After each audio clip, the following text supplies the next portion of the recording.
सोबत असेल जाणीव। रोखोक बातम्यांसाठी पाहत राहा जाणीव मराठी। होऊ द्या जाणीव। लाईक करा, शेअर करा आणि सबस्क्राईब करा आपल्या हक्काचे चॅनल जाणीव मराठी।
मोठं मन असावं लागतं।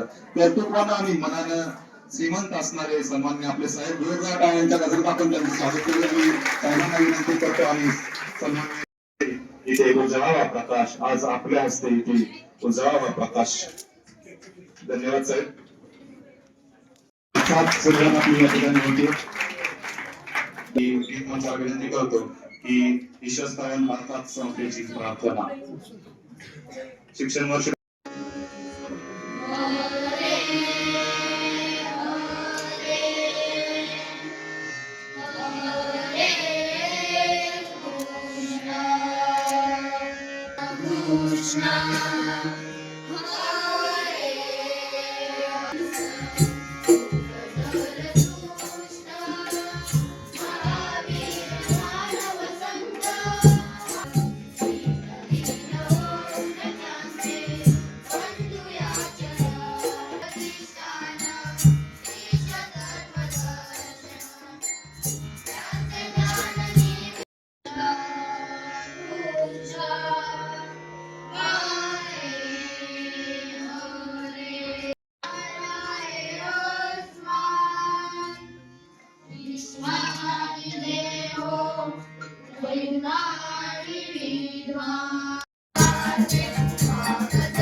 श्री भवानी विद्या मंदिर सातारा इथं आयोजित प्राचार्य सौ यादव वंदना अरविंद यांच्या सेवा गौरव समारंभानिमित्त उपस्थित मान्यवरांचे मी प्रशालेच्या वतीनं हार्दिक स्वागत करते।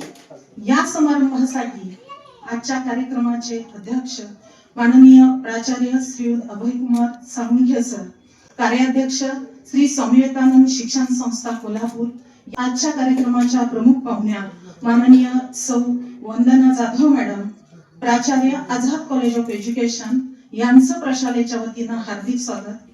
तसेच आनंद आणि थोडीशी हुरहुर देणारा असा आहे म्हणजे श्री भवानी विद्या मंदिर साताराच्या प्राचार्या सौ यादव मॅडम या आज म्हणजे 31 डिसेंबर रोजी सेवानिवृत्त होत आहेत। त्यांच्या या सेवानिवृत्तीनिमित्त त्यांच्या पुढील वाटचालीसाठी शुभेच्छा देण्यासाठी आज आपण एकत्र जमलो आहोत। वर्ष त्यांनी संस्थेसाठी शाळेसाठी दिलेलं योगदान, त्यांचं मार्गदर्शन, त्यांचा प्रेमळ स्वभाव, त्यांची कामावरची निष्ठा, त्यांची काम करण्याची पद्धत या सर्व क्षणांची आठवण करून नेहमी आम्हाला सतत आठवण करून दिली जाईल आणि यासाठी या निरोप समारंभाचं आज आयोजन करण्यात आलेलं आहे। टाळ्या आपण या ठिकाणी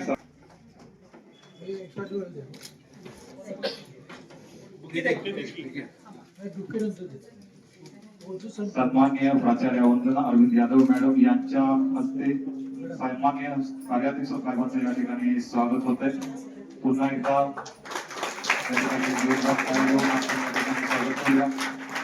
या ठिकाणी स्वागत होत आहे. वंदना मॅडमच्या कार्यक्रमाला वंदना मॅडम या ठिकाणी मैत्रीण म्हणून आलेले आहे. दोघींचे साहेबांच्या हस्ते त्यांचं हार्दिक स्वागत करतोय. त्या माजी सहसचिव प्रशासन शिक्षण संस्थेचे माजी सहसचिव प्रशासन गोष्टींच्या स्वागतानंतर साहेबांच्या हस्ते आपलं स्वागत या ठिकाणी होतं. झाली असेल आपल्या सेवानिवृत्तीची पुन्हा एकदा नक्कीच असं वाटतंय. त्यानंतर यांचं या ठिकाणी स्वागत होत आहे. आज या कॅम्पस मध्ये पुन्हा एकदा मॅडम या कार्यक्रमाच्या निमित्ताने एकत्र आले. साहेबांच्या हस्ते या ठिकाणी स्वागत या ठिकाणी होतंय. त्यानंतर या महाविद्यालयाचे प्राचार्य सन्मान्य शेखर मोहिते सर यांचं या ठिकाणी स्वागत होतं. मी मोहिते सरांना विनंती करतो की आपण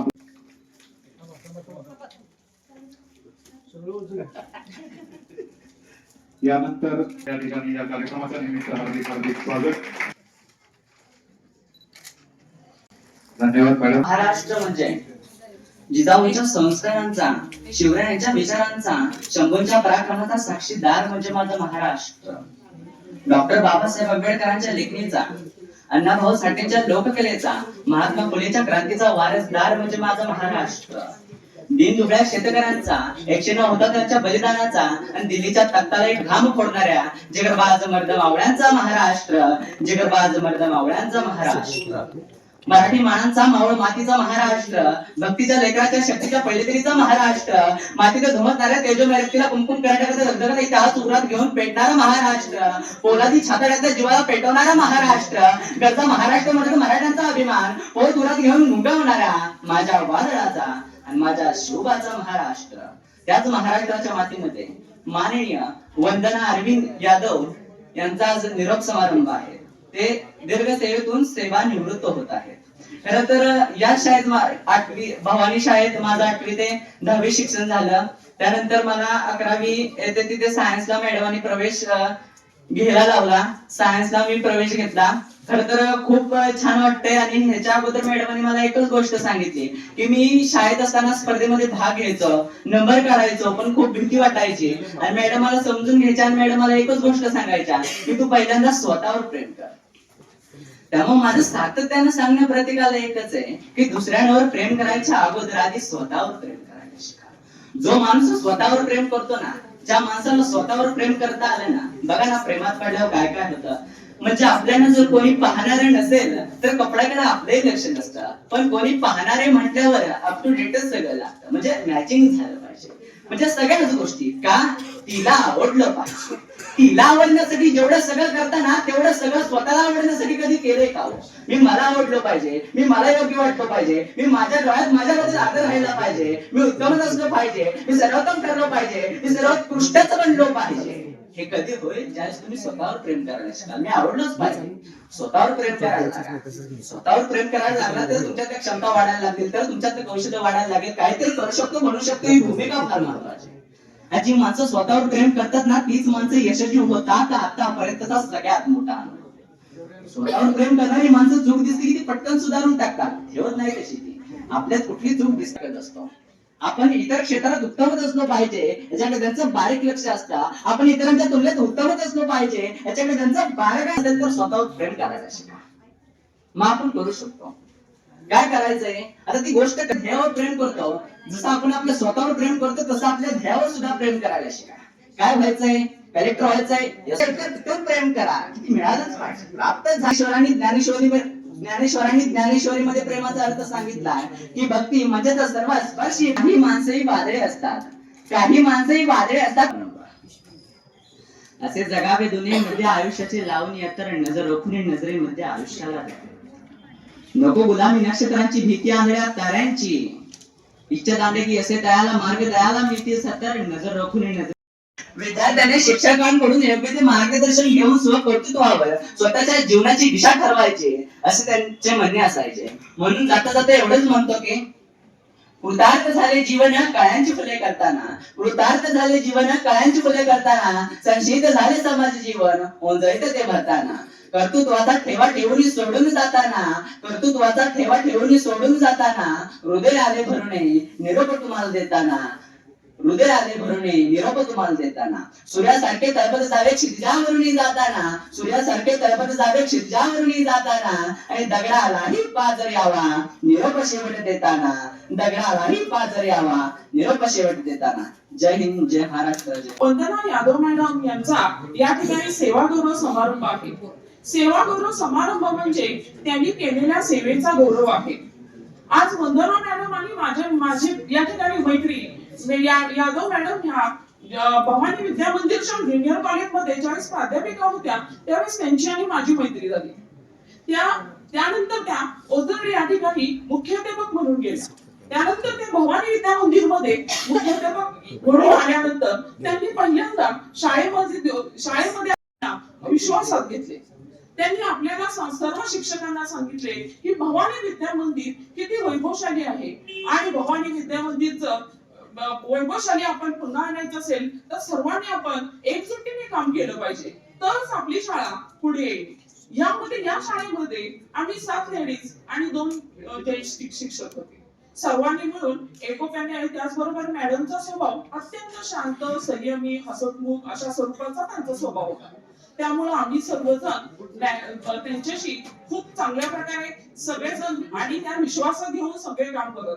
त्यांची एक काम करण्याची पद्धत म्हणजे कोणतीही एखादी समस्या आली की त्या समस्येला त्या सर्व स्टाफला एकत्र बोलवून त्या ठिकाणी चर्चा विनिमय करत असेल आणि ते चर्चा विनिमय करून ते त्याच्यातून एक मार्ग काढत असेल. त्यामुळे प्रत्येक शिक्षकाची जबाबदारी वाटायची की आपलं काम योग्य पद्धतीने केलं पाहिजे आणि मग त्यामुळे ती कामं सगळी व्हायची. मॅडम विद्यार्थ्यांच्या सर्वांगीण विकासासाठी त्याचबरोबर विद्यार्थ्याची गुणवत्ता वाढवण्यासाठी वेगवेगळ्या प्रकारचे जादा तास असतील, अप्रगत विद्यार्थी असतील त्यांना प्रगत करण्यासाठी त्यांनी वेगवेगळे कष्ट घेतले असतील. त्याचबरोबर त्यांनी त्या विद्यार्थ्यांमध्ये त्या पटसंख्या वाढण्यासाठी त्यांच्या लक्षात आलेलं होतं की ही पटसंख्या वाढायची असेल तर आपण सगळ्यांनी मिळून केलं पाहिजे.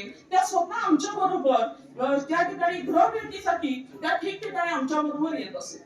त्यामुळे त्यांनी प्रत्यक्ष विद्यार्थ्यांची त्या परिस्थिती पाहिली. विद्यार्थी कुठले कसे राहतात, कसे त्यांची आहे हे त्यांनी पाहिलं आणि त्यामुळे त्यांच्या पण त्या ठिकाणी ह्या विद्यार्थी आणि इतर विद्यार्थ्यात खूप फरक आहे हे त्यांच्या लक्षात आलं आणि मग त्यांनी सुद्धा त्या ठिकाणी अत्यंत महत्त्वाने विद्यार्थ्यांशी म्हणजे कारण की ही भवानी शाळेतली मुलं ही वेगळ्या परिस्थितीतून येतात हे त्यांनी स्वतः जरी गृहभेटी दिल्यानंतर त्यांच्या पण ते लक्षात आलेलं होतं. त्याचबरोबर मॅडम ज्यावेळेस यादव मॅडम ज्यावेळेस आम्ही सर्वजण आकाशवाणी केंद्रावर ज्यावेळेस कार्यक्रम सादर करायचा होता, विद्यार्थ्यांचा सर्वांगीण विकास करणे, विद्यार्थ्यांना चांगल्या प्रकारचे मार्गदर्शन, चांगल्या प्रकारचे विद्यार्थ्यांच्या कलागुणांना वाव देण्यासाठी विद्यार्थ्यांनी आकाशवाणी बर्गे सरांच्या सहाय्याने सुंदर असा 2 दिवसाचा आकाशवाणीचा कार्यक्रम केलेला होता. त्या शाळेच्या नावलौकिकासाठी त्यांनी अत्यंत प्रामाणिकपणे कष्ट केलेले होते. त्याचबरोबर विद्यार्थ्यांना आणि शाळेमध्ये आपल्याला श्री भवानी विद्या मंदिर आणि शाळेला स्कूल बस मिळावी असं आपल्याला वाटायचं, कारण की ती स्कूल बस आम्ही भाड्याने घेत होतो. पण शाळेला स्कूल बस मिळवण्यासाठी या ठिकाणी साहेब आणि कौसुभ गावडे सर त्याचबरोबर श्रीराम साळुंके सर यांच्या प्रयत्नातून आम्हाला त्या स्कूल बस मिळाली. या ठिकाणी श्री भवानी विद्या मंदिर आणि सुशीलादेवी साळुंके यांना स्कूल बस मिळाली. 30 तारखेला येणारच आहे हे त्यांच्या प्रयत्नातून मिळाली. खरोखर या दोन्ही शाळेचा नक्कीच विकास होईल आणि आम्हाला त्या ठिकाणी त्यांच्या प्रयत्नातून त्याचबरोबर आणखी आम्हाला प्रोत्साहन मिळून आत्मविश्वास मिळेल. आम्ही सर्वजण काम करत असतो. कळलं ना म्हटलं आता मग आपला एकच साथीदार आपले महेश गायकवाड सर त्यांना मी फोन केला आणि म्हटलं सर आमचे एनिमीचे वर्ग आम्हाला लागणार आहेत तेवढे मॅडम ना तुम्ही समारोपाला तुमच्याच क्लासमेट आहे तुम्ही सांगा म्हटलं 7 वर्ष बरोबर शिकताय तुम्हाला सांगता येत नाही का त्यांना आम्हाला वर्ग लागणार आहे. पण महेश गायकवाडांना म्हटलं बघा तुम्ही त्यांना सांगून पण महेश गायकवाड बरे म्हटले. त्याच वेळेला मला कळालं की महेश गायकवाडांनी पक्ष बदलला आहे. तुम्ही खाली भरावायला बंद करायला सांगितलं त्यामुळे त्यांना इन्फ्रास्ट्रक्चर पुरत नाही आणि तो वर्ग त्याला पटकन रिकामा करून दिला. म्हणजे साहेबांचा डायरेक्ट फोन आला आहे असं कधी साहेब डायरेक्ट फोन करणार नाही, सोबत कोणतरी असलं पाहिजे. आणि अशा रीतीनं तो एक प्रश्न मिटवला आणि मी साहेबांचा फोन आल्यानंतर तो वर्ग सोडला. तर त्याची चिकाटी अशी आहे की आपल्या मुलांना चांगलं बसायला वगैरे व्यवस्थित असावं. आपल्या मकानच आणि त्या अन्नपूर्णा आहेत. अन्नपूर्णा याच्यासाठी म्हणतोय आपल्याला आता आज बहुतेक शाखारीच आहे. काल त्यांनी अखंड कॉलेजला शाळेला विद्यार्थ्यांना आधी जेवण घातलं आणि नंतर आज त्यांनी कार्यक्रम ठेवला. म्हणजे हे महत्वाचं आहे की अगोदर सगळे आपल्या हाताखाली शिकणारे विद्यार्थी त्यांना पोटभर खाऊ घातल्यानंतर आज 2 दिवसांनी त्यांनी कार्यक्रम घेतला इथं. त्यांचं सगळं स्वतः यादव साहेब एक्झिक्युटिव्ह इंजिनियर म्हणून रिटायर झाले. असं एकंदरीत पूर्ण एज्युकेटेड फॅमिली ही मी ईश्वरचरणी प्रार्थना करतो आणि माझे 2 शब्द. व्यासपीठावरील सर्व मान्यवर आणि पुढील सर्व मान्यवरांना माझा नमस्कार. आजचा हा प्रसंग आमच्यासाठी अत्यंत खास आणि आनंदाचा आहे, कारण आज आपण अशा एक व्यक्तीचा गौरव करत आहोत ज्यांनी आपले संपूर्ण आयुष्य शिक्षणाला आणि विद्यार्थ्यांना वाहून घेतलं. म्हणजेच माझी आई, माझी मम्मी आणि आपल्या सर्वांच्या प्रिय प्राचार्य सौ वंदना अरविंद यादव मॅडम. आईने तिचे सेवेची सुरुवात बाईमध्ये शिकवण्यापासून केली. सुमारे 30 वर्षांपेक्षा अधिक काळ तिने शिक्षकी पेशात शेकडो विद्यार्थ्यांच्या आयुष्यामध्ये प्रकाश टाकला. मला आठवतं मी फक्त 2 किंवा 3 वर्षांचा असेल ज्यावेळेला तिचा जॉब स्टार्ट झाला. तिची पहिली पोस्टिंग मिरजेला होती. त्या काळात ती दररोज कराडला मला आजी आजोबांकडे सोडून शाळेला जायची. तिथून परत संपल्यानंतर मला परत घेऊन उमरजला आम्ही परत यायचो. त्याच्यानंतर तिचं दुसरं पोस्टिंग नागठाण्याला होतं. इतका प्रवास, एवढी कसरत, पण तिने ती कधीही तक्रार केली नाही. आईने तिच्या विद्यार्थ्यांसाठी नेहमीच काहीतरी जास्त केलं. तिने अनेक विद्यार्थ्यांना योग्य मार्गदर्शन दिलं आणि त्यांच्या आयुष्याला दिशा दिली. तिच्या विद्यार्थ्यांपैकी बरेच जण आज समाजात मोठ्या पदांवर आहेत आणि तोच तिचा सर्वात मोठा सन्मान आहे. घरात ही एक आई, पत्नी आणि सगळ्यांचा आधार, तर शाळेत ही एक आदर्श, कडक आणि प्रमुख आणि एक प्रेमळ प्रमुख. आईने नेहमी काम आणि कुटुंब याचा एक सुंदर संतुलन साधलं. तिच्या मेहनती आणि ध्येयामुळे आम्ही आज जिथे आहोत ते फक्त तिच्यामुळे शक्य झाले. आज ती सेवानिवृत्त होत असली तरी तिचं अध्यापन आणि प्रेरणा कधीही थांबणार नाही. तिचे योगदान नेहमीच विद्यार्थ्यांच्या मनात जिवंत राहील. आई, आम्हाला तुझा अभिमान आहे. तुझं हे सगळं समर्पण, प्रेम आणि तुझं न थकता दिलेलं सर्व काही सदैव आम्ही लक्षात ठेवू. तुझ्या पुढील आयुष्यात निरोगीपणा, आनंद आणि शांततेच्या असंख्य शुभेच्छा. थँक्यू. ज्ञान, विज्ञान आणि सुसंस्कार यासाठी शिक्षण प्रसार हे ध्येय घेऊन शिक्षणाची गंगा बहुजनांच्या दारापर्यंत पोहोचवणारे परमपूज्य बापूजी साळुंखे, संस्थामाता सुशीलादेवी साळुंखे, विश्वबंधुत्वाची प्रेरणा सर्व जगाला देणारे स्वामी विवेकानंद यांना प्रथम मी अभिवादन करतो. आजच्या समारंभाचे अध्यक्ष माननीय श्री अभयकुमारजी साळुंखे, आजच्या अध्यक्ष वंदना जाधव मॅडम, प्रमुख पाहुण्या, या कार्यक्रमासाठी आवर्जून उपस्थित असलेले श्री शेजवळ सर, श्री आर के भोसले सर, कॅप्टन सर्व आमचे नातलग उपस्थित आहेत. या सर्वांचा प्रथम मी इथं उल्लेख करतो, त्यांचा आभार मानतो. प्रत्येकाचं एक वैशिष्ट्य असतं, प्रत्येक जोडप्याचं म्हणा कुटुंबाचं, की आपण आपल्या पत्नीला गृहीत धरतो. त्यांना एक स्वतंत्र व्यक्तिमत्व आहे, आपण कधीच लक्षात घेत नाही. माझ्या मताशी ती सहमतच आहे हे आपण गृहीत धरून आपलं वाटचाल करत असतो. परंतु त्यांनाही एक वेगळं व्यक्तिमत्व आहे, त्यांचाही एक चेहरा आहे, त्यांचंही एक कार्य आहे आणि त्या सर्वाची एक दाद देणं एक कर्तव्य आहे, किंवा वेगळ्या भाषेत मी म्हणेन की त्यात एक कृतज्ञता व्यक्त करणं हाही एक भाग आहे. आणि त्यासाठी ही संधी मी अतिशय महत्वाची समजतो, कारण यासारखी दुसरी संधी असू शकणार नाही. आज सहजनाचा आणि त्यांच्या शैक्षणिक जीवनाचा जवळजवळ 33 वर्षाचा प्रवास मी जवळ पाहिलेला आहे. 33 वर्षाचा प्रवास आपण प्रत्येकाला माहिती की त्यात अडचणी असतात, खास कळते असतात. ह्या सगळे खास कळते पार पाडत मी महाराष्ट्र राज्य विद्युत मंडळामध्ये कार्यकारी अभियंता म्हणून काम करत असताना तिथं अटेंटिव्हच काम करायला लागायचं. त्याच्यामुळे सर्व जबाबदारी जी आहे ती प्रामुख्यानं आमच्या सौभाग्यवतींनी सांभाळलेली आहे, आपल्या वंदना यादव मॅडमनी सांभाळलेली आहे. आणि त्याचेच फलित म्हणून आमचा थोरला मुलगा जो आज आहे, आता मगाशी बोलला तो IIT पनवेल मधून MTech झाला आणि देशाचा तो एक महत्वाकांक्षी प्रोजेक्ट आहे बुलेट ट्रेन, तो त्या प्रोजेक्टमध्ये उच्चपदस्थ अधिकारी म्हणून मुंबई विभागात काम करतो. माझी सुनबाई जी आहे सोहा, ती सोहा सुद्धा सिडकोमध्ये एक्झिक्युटिव्ह इंजिनियर म्हणून काम करते आहे. आमचा धाकटा मुलगा जो आहे तो MBS झालेला आहे आणि तो बालदंतरोग तज्ञ आहे आणि नातू यथार्थ आहे. असा परिवार आहे.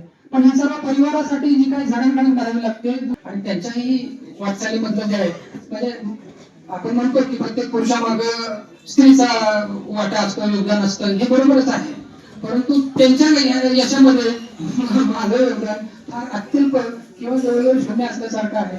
कारण जे काय आहे ते सर्व त्यांचंच योगदान आहे.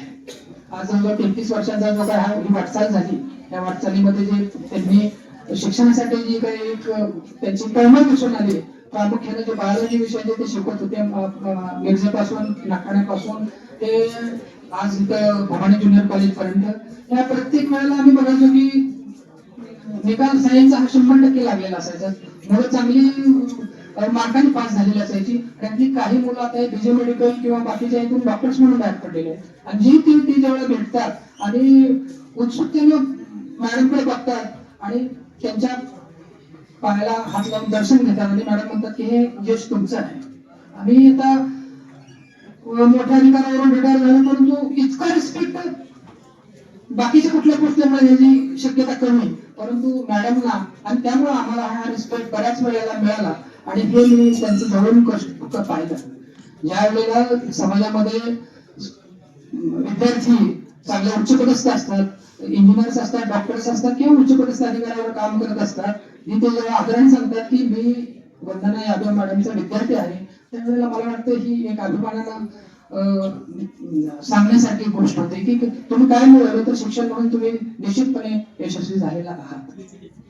आज या ठिकाणी जास्त वेळ घेणार नाही, बरेच वक्ते आहेत, परंतु हा एक कृतज्ञता व्यक्त करण्याचा मी निश्चित म्हणेन, कारण ही चांगली संधी आहे. आणि मी या ठिकाणी निश्चित म्हणेन की आजचं जे काही आमचं कौटुंबिक जी आजची जी स्थिती आहे त्या स्थितीला मॅडमचं यात प्रचंड मोठं योगदान आहे. त्यांचं आयुष्य या पुढचं सुखा समाधानाचं आणि निरोगी जावं ही तुमच्या सर्वांची जी इच्छा आहे ही कायम सुरू राहो ही ईश्वरचरणी प्रार्थना करतो आणि माझे 2 शब्द संपवतो. जय हिंद, जय महाराष्ट्र. आजच्या कार्यक्रमाचे अध्यक्ष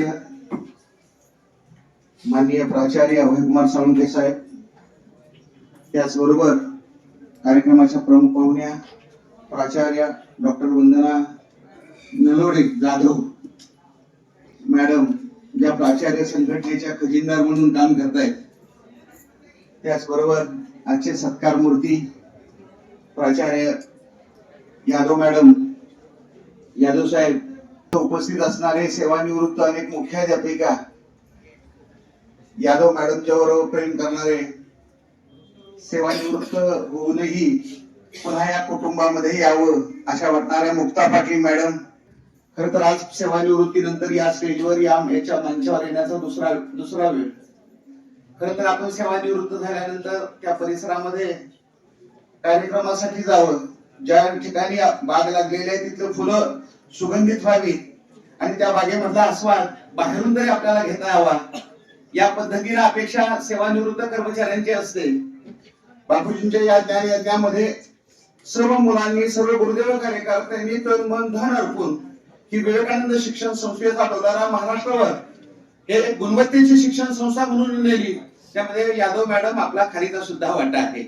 कारण प्रत्येक जणांच्या मध्ये विवेकानंद शिक्षण संस्थेमध्ये काम करणारा गुरुदेव कार्यकर्ता मी मुलांच्यासाठी आहे, मुलातला परमेश्वर पाहणार आहे, मुलातला परमेश्वर घडवणार आहे, त्या परमेश्वरासाठी माझं सर्वस्व मी समर्पित करणार आहे, मी माझा वेळ देणार आहे, मी माझा पैसा देणार आहे आणि त्या पद्धतीनं त्या ठिकाणी ज्या ठिकाणी मला संस्थेनं सेवेची संधी दिलेली आहे त्या ठिकाणी मी प्रामाणिक सेवा करणार आहे.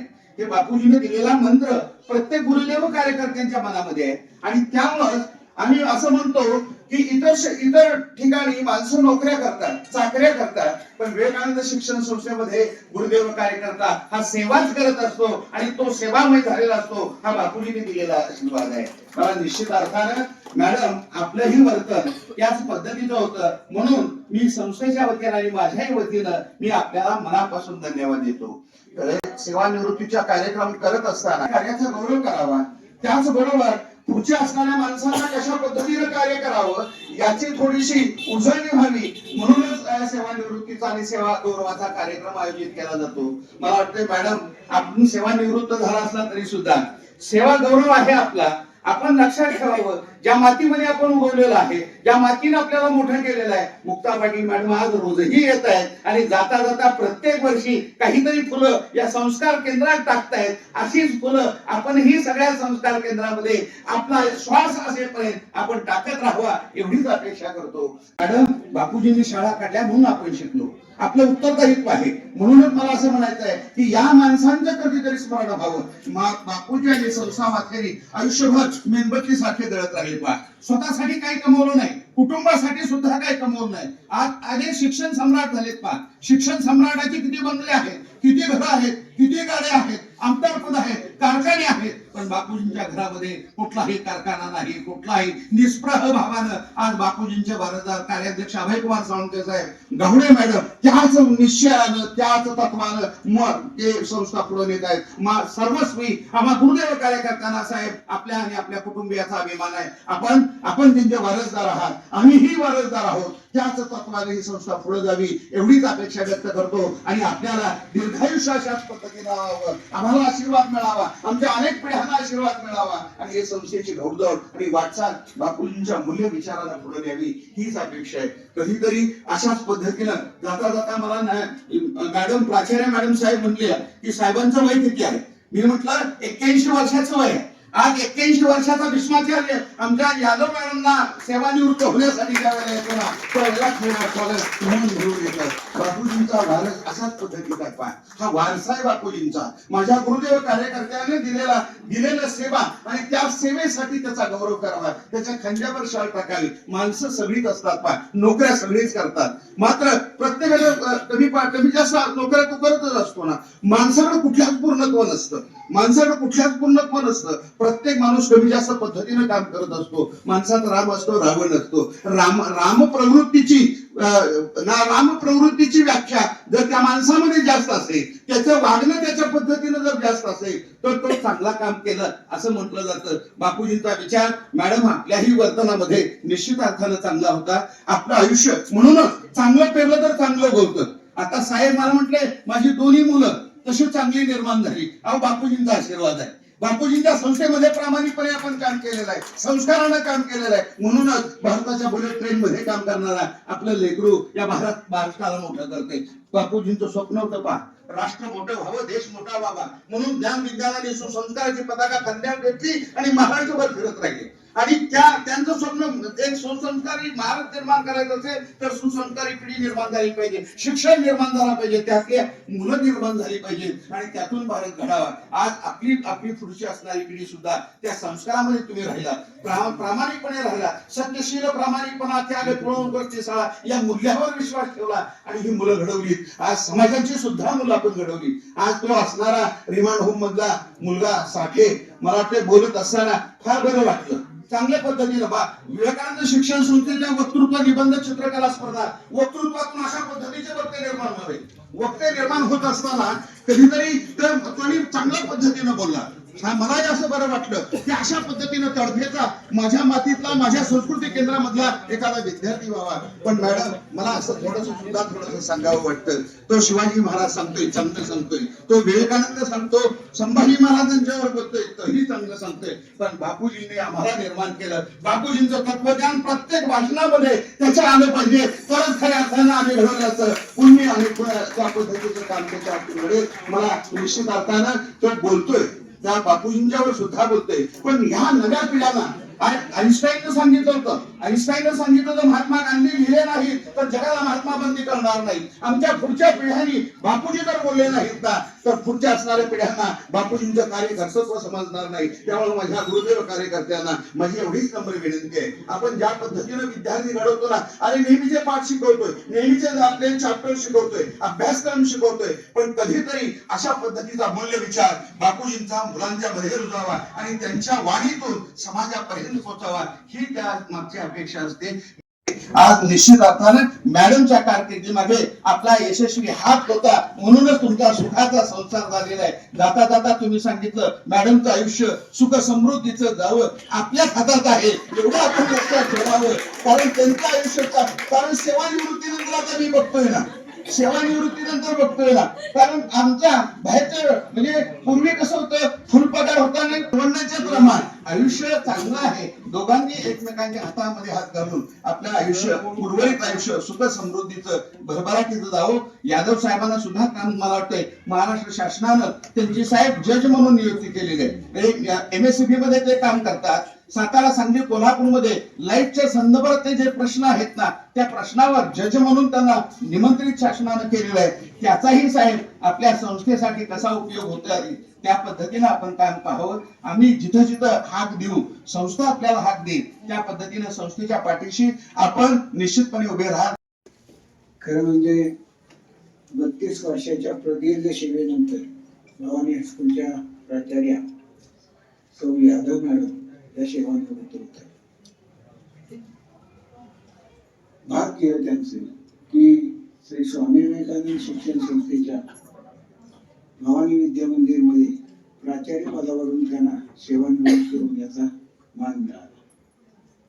खरं म्हणजे 32 वर्षे सेवा केल्यानंतर श्री स्वामी विवेकानंद शिक्षण संस्थेचे संस्थापक संकल्प परमपूज्य डॉक्टर बापू साळुंखे यांच्या विचार, आचार त्यांच्या मनामध्ये कायमचे होते.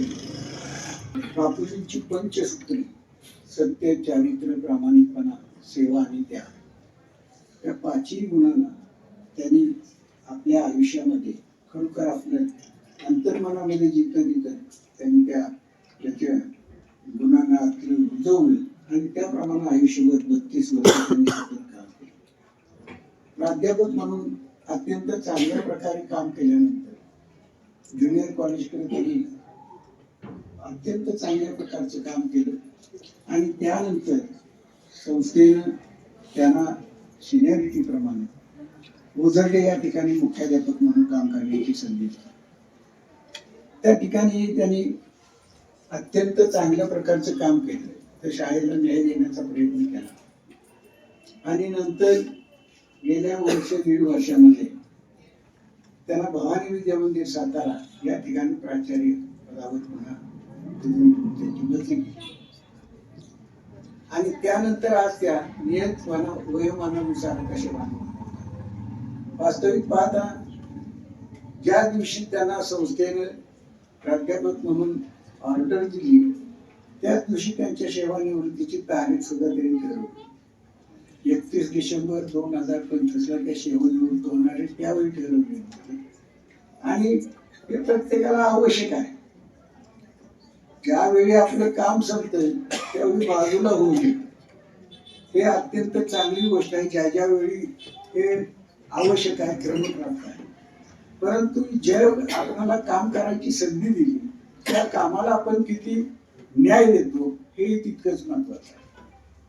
आणि तसं पाहिलं तर प्राध्यापक म्हणून त्यांनी अतिशय चांगल्या प्रकारचं तर काम केलंच, परंतु मुख्याध्यापक आणि प्राचार्य म्हणूनही त्यांनी आपल्या कामाचा ठसा उमटवलेला आहे. एक मोठं आव्हान त्यांच्या पुढे भवानी हायस्कूलमध्ये आल्यानंतर होतं की एक तर भवानी हायस्कूलची स्ट्रेंथ आहे ती कमी झाली आणि अशा वेळी त्यांना दिलं होतं तर त्यांनी मात्र सांगितलं होतं की मी इथं अगोदर प्राध्यापक म्हणून काम केलंय, मी सातारमध्ये राहते, आसपासच्या ठिकाणी माझ्या चांगल्या ओळखी आहे आणि त्याच्या जोरावर मी नक्की या भवानी हायस्कूलच्या विद्यार्थी संख्येमध्ये निश्चित वाढ करण्याचा प्रयत्न करेन. तेवढंच नव्हे तर गुणवत्ता वाढवण्यासाठी सुद्धा मी धडपडेन हे त्यांनी अगोदरच सांगितलं. धडपडत राहिला नव्हे. भवानी हायस्कूलचं ज्युनियर कॉलेज एवढं नावाजलेलं आहे की आज तिथं सायन्स कॉलेजला त्या सायन्सच्या विद्यार्थ्यांची लाईन लागते प्रवेशासाठी. इतकं चांगल्या प्रकारचं कॉलेज त्यांनी ते डेव्हलप केले. त्यांचं हे जे काम आहे तेच खरोखर त्यांच्या दृष्टीने अत्यंत महत्वाची गोष्ट संस्थेतली मानावी लागेल. खरं हे त्यांचं जे काम आहे ते आणि अत्यंत उत्कृष्ट प्रकारे आणि अत्यंत प्रामाणिकपणाने त्यांनी ते काम केलेलं आहे. त्याचप्रमाणे यादव मॅडम हेडमास्टर झाला संस्थेतला शिक्षक, हेडमास्टर झाला की त्याच्यातला शिक्षक मिळलेला का कुणास ठाऊक. बहुतेक ठिकाणी मी पाहतो, ज्यावेळी फिरतो त्यावेळी पाहतो हेडमास्टर हे झाले की त्याच्यामध्ये बॉसगिरीचा संचार होतो आणि मग ते नुसते बॉसगिरी करतायत आणि जे काम महत्वाचं आहे वास्तविक मुख्याध्यापक या शब्दातच आहे. मुख्य अध्यापक, अध्यापक हा मुख्य आहे तो त्यातला, पण त्यातला अध्यापक काम होतो कुणास ठाऊक. यादव मॅडमनी मात्र त्यांच्यातली शिक्षिका जागी ठेवली शेवटपर्यंत. आजपर्यंत भवानी हायस्कूलच्या ज्युनियर कॉलेजचे बायोलॉजीचे तास त्या सतत घेत राहिल्या. दुसरं महत्वाचं म्हणजे त्यांच्या असं ठोसीत काम बसून राहणं असं नाही, तर त्यासाठी विद्यार्थी असतील, पालक असतील, शिक्षक असतील, त्यानंतर इतर कर्मचारी असतील, त्याचबरोबर संस्था असेल, शासन असेल, या सगळ्यांशी काहीतरी जबाबदारी पाळणारी ही हेडमास्टरांची गोष्टी असते आणि त्या गोष्टीला न्याय देण्याचं काम हेडमास्टरांच्याकडून करणं अपेक्षित असतं. त्याच्यामध्ये एकदा जर बॉस शिरला तर मग काय करणार, नुसतं लोकांच्यावर नुसतं रुबाब राहिलं त्या काही काम म्हणत नाही. पण यादव मॅडमनी हे सगळं वाटा दिला या गोष्टीला आणि अतिशय चांगल्या प्रकारचं काम केलं. मुख्याध्यापक कसा असावा तर त्याने त्या आपल्या बरोबर काम करणारे जे सहकारी आहे ते सहकारी माझे आहेत, जवळचे आहेत. माझ्या म्हणजे त्यांची काही सुखदुःख असतात, त्यांच्या काही अडी अडचणी असतात, याचाही विचार त्या मुख्याध्यापकाला करायचा असतो आणि मग तशा प्रकारचं मुख्याध्यापक पद हे भूषवण्याचं काम यादव मॅडमनी केलं. आदरणीय प्राचार्य सौ यादव वंदना अरविंद, MSc BEd DSM, आपणास आपल्या सेवापूर्ती व कार्यगौरव समारंभ दिनी हे सन्मानपत्र देताना खूप आनंद होत आहे. आरोग्य खात्यात मलेरिया विभागात कार्य करणारे श्री श्यामकांत वामन कांबळे व सौ वत्सला श्यामकांत कांबळे या सुसंस्कारित दाम्पत्याच्या पोटी आपला जन्म कराड येथे झाला. बालपणापासून आई वडिलांच्या प्रेमळ संस्कारात आपल्या व्यक्तिमत्वाची जडणघडण होण्याची सुरुवात झाली. आपण आपले प्राथमिक शिक्षण आदर्श विद्या मंदिर कराड तसेच माध्यमिक शिक्षण विठामाता विद्यालय कराड येथे घेतले. घरातील आर्थिक ओढाताणीच्या परिस्थितीवर मात करत 10वी नंतर यशवंतराव चव्हाण कॉलेज कराड येथे सायन्सला प्रवेश मिळवला. ग्रॅज्युएशन नंतर शिवाजी विद्यापीठामधून बॉटनी विषयात पदव्युत्तर शिक्षण पूर्ण केले. शिक्षण क्षेत्रातील BEd ही पदवी Azad college of education Satara या महाविद्यालयातून घेतली. MSc करत असताना MSc मध्ये विद्युत अभियंता असलेले श्री अरविंद पांडुरंग यादव यांच्याशी आपला विवाह झाला. लग्नानंतर आपले सासरे श्री पांडुरंग यादव गटविकास अधिकारी यांच्या व संस्थेच्या ऋणानुबंधातून श्री स्वामी विवेकानंद शिक्षण संस्थेत श्री बापूजी साळुंखे कॉलेज मिरज येथे 27/9/95 पासून आपणास सेवेची सुरुवात करता आली.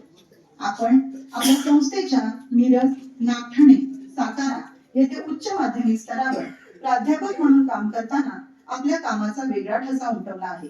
आपण निष्ठेने व आपल्या कार्यकर्तृत्वाने शिक्षणाचे पवित्र कार्य केले आहे.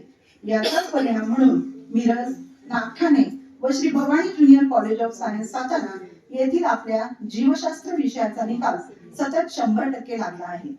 जुलै 2023 मध्ये आपणास पदोन्नतीवर मुख्याध्यापिका म्हणून काम करण्याची संधी पतित पावन विद्या मंदिर ओझरडे, तालुका वाई, जिल्हा सातारा येथे मिळाली. तदनंतर 22/28/2024 पासून श्री भवानी विद्या मंदिर व ज्युनियर कॉलेज सातारा येथे प्राचार्य म्हणून काम करण्याची संधी मिळाली. या सेवेच्या कालावधीत अद्ययावत संगणक कक्षाची उभारणी करण्यात आपणास महत्वपूर्ण योगदान देता आले. तसेच अत्याधुनिक स्टेम लॅबची उभारणीही आपल्या कालावधीत पूर्ण झाली. श्री भवानी विद्या मंदिर सातारा येथील आव्हानात्मक जबाबदाऱ्या अत्यंत निष्ठेने व कुशलतेने आपण केलेल्या आहेत. ABP माझा व आकाशवाणीवर आपल्या प्रेरणेतून विद्यार्थ्यांनी उत्स्फूर्त सहभाग घेऊन उत्कृष्ट नामांकने मिळवली. अशा प्रकारे 33 वर्षांची अखंड सेवा आपण संपन्न केली. या सेवेची दखल घेऊन शिवांजली फाउंडेशन कराड तर्फे यशवंतराव चव्हाण गौरव पुरस्काराने आपणास सन्मानित करण्यात आले आहे. तसेच नुकताच आपणास जिजाऊ पुरस्कारही जाहीर झाला आहे. आपण एक बहुआयामी व्यक्तिमत्व आहात. आपण निष्ठेने व आपल्या कार्यकर्तृत्वाने शिक्षण संस्कार शिकवून विद्यार्थ्यास व समाजास देऊन सुसंस्कारित पिढी घडवली आहे. त्यामुळेच आपण ज्येष्ठ गुरुदेव कार्यकर्ते आहात. परमपूज्य बापूजींच्या सत्य, चारित्र्य, प्रामाणिकपणा, त्याग व पिळवणूक वृत्तीस आळा या पंचसूत्रीचा आपण अंगीकार केला.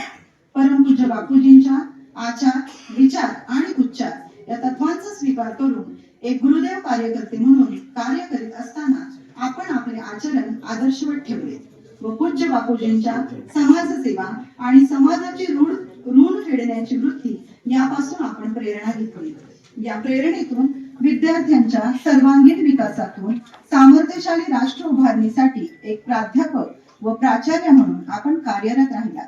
विद्यार्थ्यांना त्यांच्या व्यक्तिमत्वाची ओळख करून देऊन त्याचा त्यांना ज्ञान साधनेसाठी व आदर्श जीवन घडविण्यासाठी कसा वापर करावा याचे मर्म सांगितले. याचा दृश्य परिणाम म्हणून कित्येक होतकरू मुले आज समाजात प्रतिष्ठित डॉक्टर्स, इंजिनियर्स व उच्च पदस्थ अधिकारी म्हणून कार्यरत आहेत.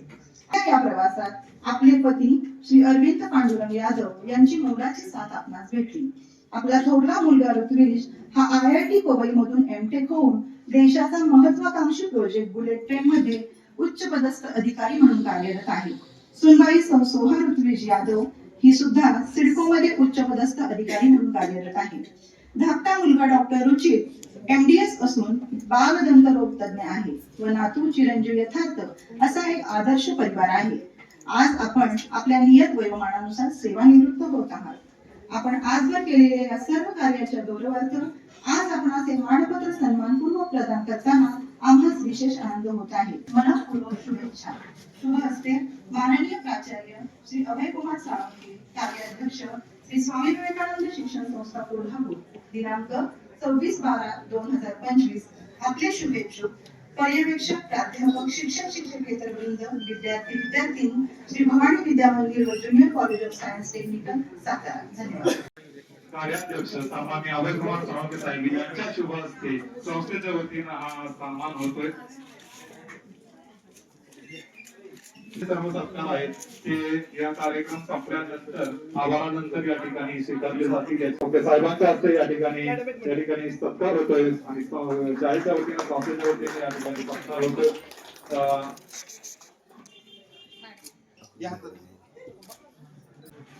सन्मान चिन्ह, मानपत्र, प्रोव्हाइड पोशाख आणि अधिकाऱ्यांच्या शुभास्ते त्याचबरोबर वंदना या जाधव मॅडम यांच्या उपस्थितीमध्ये आजचा हा सत्कार समारंभ होतोय. पाठीमागच्या मॅडमला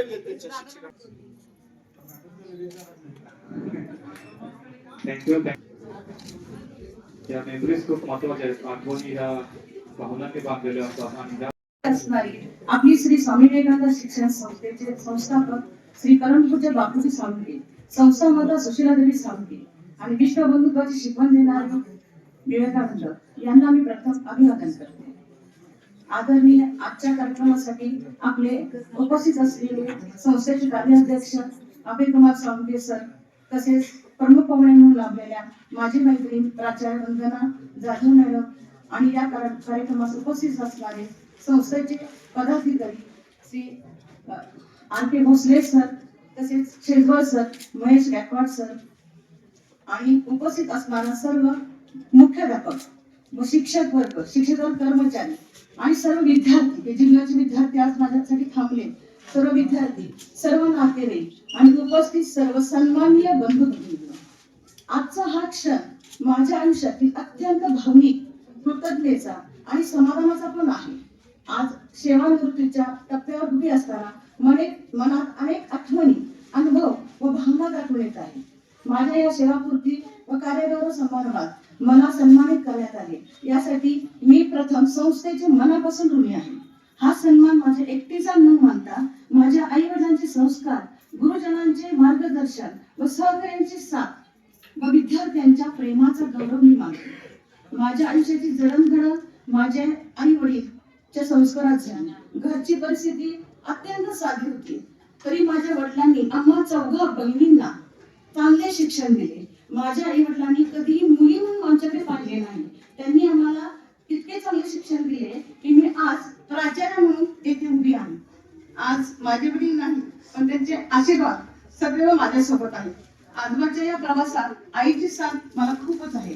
तसेच माझ्या सासूबाई, माझे दीर, माझे सासरे, माझा पुतण्या शंभू याची मला या ह्याच्यात खूप मदत झाली. माझे सासरे व्हिडिओ असताना सर तुम्हाला आवर्जून मला सांगावंसं वाटते की ते व्हिडिओ हे भोरला होते. भोरमध्ये मला वाटतं पाटील सर म्हणे आपले प्राचार्य होते. त्यावेळेला त्या जागेसाठी प्रयत्न करत असताना आमच्या सासऱ्यांनी आपल्याला त्यावेळेला त्यांची ओळख होती, सरांची यांची सगळ्यांची ओळख होती. त्यावेळेला त्यांची भेट झाली होती आणि त्याच्यातूनच मग मला पुढे त्यांनी सरांच्या ज्याला MSc झाले मी BC थोरात होते. BC थोरातांनी आमच्या घरी आले तेव्हा म्हटले मॅडम MSc मुलगी झाली कशाला तुम्ही MSc BEd होते कशाला तुम्ही थांबते घरी बघ चालली सासरे माझे सासरे आणि BC थोरात सर तुम्हाला सर भेटायला आले आणि त्यांनी मला सांगितलं की कर म्हणले काय नाही होत त्याला केलं सर कारण साहेबांची सर्व्हिस म्हणजे अशी होती की सतत बदल्या होत होत्या. पण त्यातून सुद्धा मला त्यांनी आमच्याच घरच्यांनी आमच्या सासऱ्यांनी किंवा माझे दीर जाऊबाई यांनी सगळ्यांनी मला साथ दिली. आणि त्यात सगळ्यात महत्वाचं तर माझ्या मिस्टरांनी दिली की त्यांनी सगळं कर जॉब काही नाही ऍडजस्ट होऊ शकते सगळं आणि त्याच्यातूनच मी प्रगती करू शकले. माझी श्री स्वामी विवेकानंद शिक्षण संस्थे ज्युनियर मध्ये बायोलॉजीसाठी शेवटची सुरुवात झाली आणि प्रथम नेमणूक माझी बापूजी साळुंखे कॉलेज मिरज येथे झाली. तेथे सुद्धा मला सुरुवातीचा काळ हा माननीय शैलाजाताई साळुंखे मॅडम ह्या मला गुरुवर्य लागल्या आणि त्यांच्यातूनच माझं करिअर घडायला सुरुवात झाली. त्यांचा स्वभाव त्यावेळेचाही मला अजून आठवतंय की फार कडक आणि शिस्तीच्या होत्या आणि तीच शिस्त सुरुवातीला माझ्या घडली. आज मला एक एवढा मोठा अभिमान वाटतो की माझ्या पहिल्या टप्प्यात शैलाजाताई साळुंखे मॅडम होत्या आणि माझ्या आज सेवानिवृत्तीच्या सुद्धा ह्याला सर उपस्थित आहे याचा मला खरंच अभिमान वाटतो की मी कुठंतरी इतकी जगी ठरली आहे की पहिली ऑर्डर माझी मॅडमने घेतली जिथं मी त्यांचा पण विषय झुलॉजी होता माझाही बायोलॉजी होता त्यामुळे त्यांच्याकडेच मॅडम हजर झाले आणि शेवटी सुद्धा मला सर माझ्यासाठी तिथं आले हे खरंच मला मी स्वतःला लकी समजते. आज मला गुरुवर्य म्हणून लाभले तिथून मी नागठाणे सातारा येथे ज्युनियर साठी काम केले. नंतर ओझाडेवर सातारा येथे मुख्याध्यापक म्हणून काम करण्याची मला संधी मिळाली. ज्यावेळेला प्रमोशन मी घेतली त्यावेळेला मला थोडीशी दुखदुख होती कारण ज्युनियर मधून डायरेक्ट हायस्कूलला काम करायचं हायस्कूल सुद्धा बघावं लागत होतं.